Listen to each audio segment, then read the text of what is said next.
So various patients, when they get pregnant, when they have their stories of pregnancy, they all mention that their sister or their best friend or someone they know had something called as pre-eclampsia in pregnancy or blood pressure in pregnancy, high blood pressure.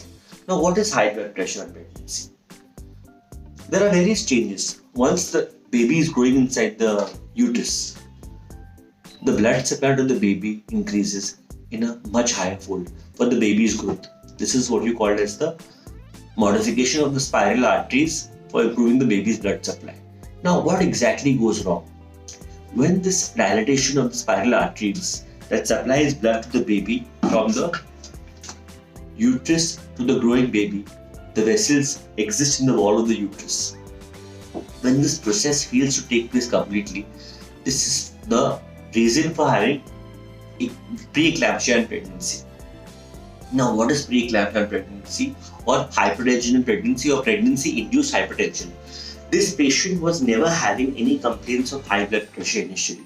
This is the first episode. She goes for a pregnancy checkup. By the time she enters the second trimester towards the end, around 20-25 weeks, she has high blood pressure. When the BP goes above 140/90, when there are traces of proteins in her urine, when there's swelling of her legs and body, it's called edema. So edema, anasarca, things like that can cause the symptoms of preeclampsia in pregnancy.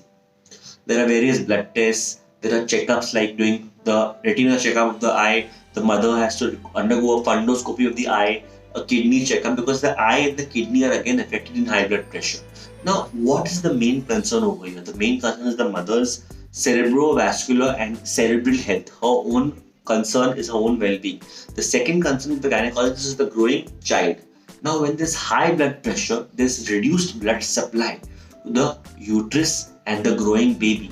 This can cause intrauterine growth restriction or IUGR.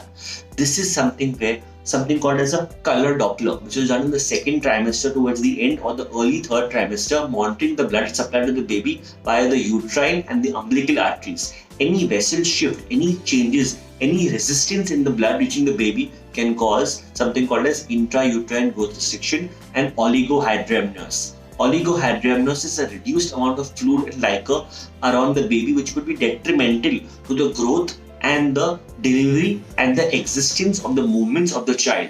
So, blood pressure, intrauterine growth restriction, and oligohydramnios, that is high blood pressure, low growth, and low amount of fluid, is all one circuit. This is the typical example of a high-risk pregnancy.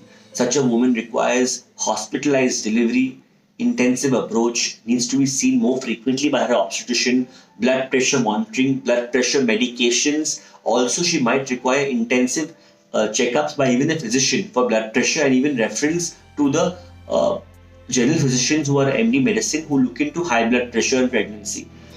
Nothing has to be alarming over here. The only thing is that regular checkups, BP should be maintained below 140/90, and she should be not having symptoms of headache, blurring of vision, severe pain in the right epigastrium. These are all premonitory symptoms. If all this is kept in check, her blood pressure is kept below 140/90, and the woman maintains a sincere habit of having her medications on time and visiting a doctor regularly, nothing must go wrong over here. But yes, it's the mother and the child, as I said, regular sonographies, color Dopplers, NSTs, CTGs for the baby's growth. So this happens more commonly in who? Very young women who are say 19, 20 or older, above 35. This is the high risk pregnancy. It's very sad and unlikely. Some of these pregnancies can go into eclampsia. Eclampsia is the sudden fit or a convulsions in pregnancy. Such patients require urgent hospitalization, controlling of the fits, and taking care of the baby by doing a quick delivery. We'll discuss that in another video, but you should understand one thing. The warning signs of preeclampsia are easy and can be found, and patient can be treated. That's all, folks. Any more questions, please get back to me. If you like the video, hit the like button, subscribe to our channel, and please share with your friends. Thank you. Good day.